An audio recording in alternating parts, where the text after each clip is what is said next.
No law can long endure if its remedy is mistaken for its crime. In Baton Rouge, lawmakers sat around polished walnut tables and drew a line, a single curved border meant to heal injustice. Yet that line, drawn to include more black voters, is now accused of being itself unjust. How can a map meant to cure discrimination be condemned as discrimination? I intend to weigh that question. Picture the marble steps of the United States Supreme Court as the justices file in, papers marked Louisiana versus Callais. Behind those doors rests a puzzle as old as the Republic, whether equality demands blindness to color or attentive fairness to those long unseen.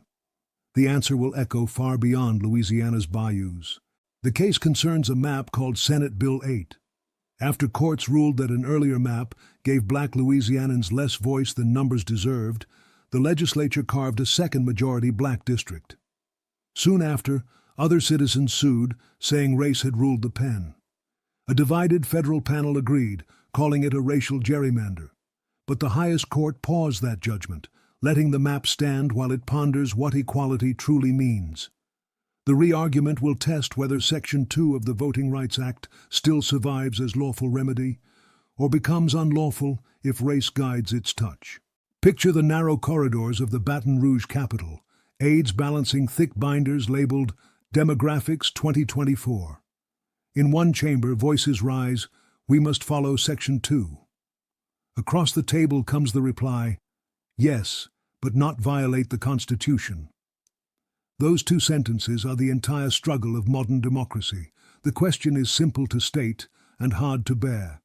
When the law commands you to notice race in order to ensure fairness, are you obeying justice or betraying it? The answer does not rest in passion, but in principle. For the founders wrote equality into parchment, yet left it unfulfilled in practice. After war ended slavery, the 14th and 15th Amendments tried to settle the question, that no state shall deny any person equal protection or the right to vote by reason of race. Yet even then, new barriers took root. Section 2 of the Voting Rights Act was the later generation's answer, a pledge that ballots not be weakened through clever geography. Think of Montgomery, Alabama, where the courthouse from Allen versus Milligan still stands in quiet sunlight. There, the court once upheld a second black majority district as lawful. But those same legal walls now shake under this new case. The nation again asks, does fairness allow race to count at all? The danger in either answer is grave. If we ignore race entirely, old inequities harden unseen. If we fixate upon race alone, new injustice appears in fresh form. The safe harbor lies between justice guided by restraint. I learned long ago that virtue alone does not keep a republic. It is discipline, tempered by mercy, that holds it steady. Good intent must bow before clear law. A state may mend harm by lawful remedy. It must not rule by preference. When race becomes the primary measure of representation, democracy risks trading one chain for another. But when law forbids any notice of past injury, liberty becomes blind to its own wounds. The true balance is not color-counted, but conscience-commanded. Imagine a public hearing in Washington Parish. Elderly citizens step to the microphone, clutching voter cards marked since 1965. One woman says, "I remember when we could not choose who spoke for us." Another replies, "Now the map chooses for me." Both tell truth, and both fear being silenced. Their shared anxiety, though opposite in cause, is the very reason law must be fair and seen to be fair. Now recall the court building in 2013, when in Shelby County versus Holder, the justices struck down pre-clearance and left Section 2 as the main guard of voting rights. When that bolt loosens, there are few left to hold the frame. If this new ruling narrows Section 2 again, whole regions could redraw maps free from federal test. A republic that cannot assure equal vote soon loses equal faith. Here is where our history instructs us. After the Civil War, Reconstruction leaders wrestled with the same dilemma, whether to legislate color to overcome color. They understood that freedom unprotected fades back into formality. The Freedmen's Bureau once drew lines of districts too, but lines of schools rather than politics, so that education might reach every child. It worked only until bitterness reclaimed the field. Picture the long hall of the National Archives in Washington, D.C., visitors staring at the faded ink of the 14th Amendment. Around that script lies silence, the silence of ancestors who cannot answer this century's case. Yet their intent still speaks. Equality was meant as shield, not blindfold. If today we misread it, we may undo the progress bought with their courage. Earlier generations also feared the court's reach. In Brown v. Board, race-conscious orders ended segregation. Later, in Shaw v. Reno, race-based maps met rebuke. The Constitution allowed both outcomes, not because it changed, but because circumstances did. Thus, the key lies in motive bounded by law, remedy old injury without planting new. Yet how can lawmakers know when motive crosses into mandate? That is where restraint must do its quiet work. Across the street from the Louisiana Capitol, a bronze statue of Huey Long still looks down at the plaza where modern committees gather. He governed by will more than by balance, and his shadow reminds us that unchecked certainty can be as dangerous as neglect.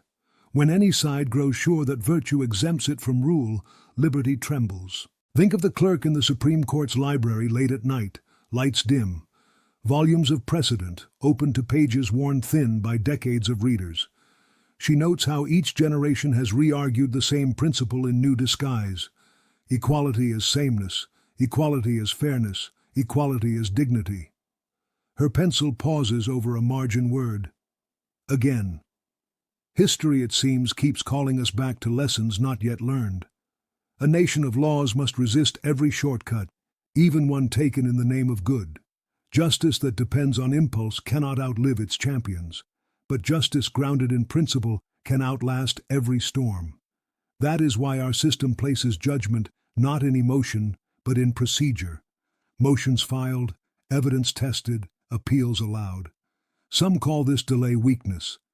I call it patience, the armor of self-government. Picture Election Day at a school gym in St. John the Baptist Parish. Sunlight slips through the high windows onto folding tables marked Precinct 112. Volunteers hand ballots to neighbors who nod but no longer talk politics. The hush is part mistrust, part relief. Each believes the line on a map has decided his worth. Yet the real line runs deeper. It divides faith in one another from fear of one another. The founders understood that maps, courts, and acts of Congress are scaffolds, not sanctuaries. No statute can guarantee what conscience refuses to protect. A republic lives not by the number of districts drawn, but by the fairness of hearts casting ballots within them. To the degree that we hold honesty above advantage, law remains our servant and not our weapon. But fairness does not appear on its own. It must be trained like a muscle in daily civic labor, reading before reacting, voting with knowledge, listening before judging.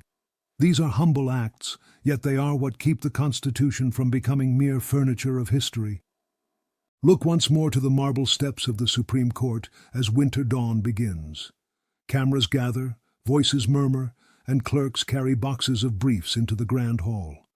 The judgment that matters most will unfold in how ordinary people think about their neighbor's equal standing before the law. That is why equality cannot be left to jurists alone. The court may define its borders, but people give it breath. Every time a citizen treats another with fairness greater than fear, the Republic renews itself. Every time a lawmaker restrains passion for the sake of principle, liberty adds another year to her life.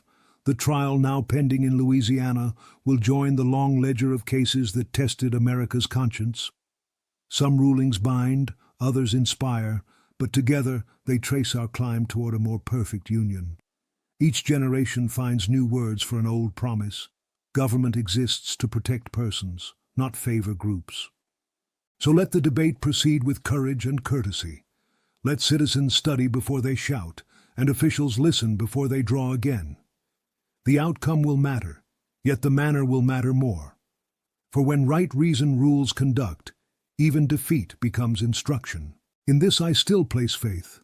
Conscience guided by law has saved this nation more than once, and it can do so again. The Republic can be saved.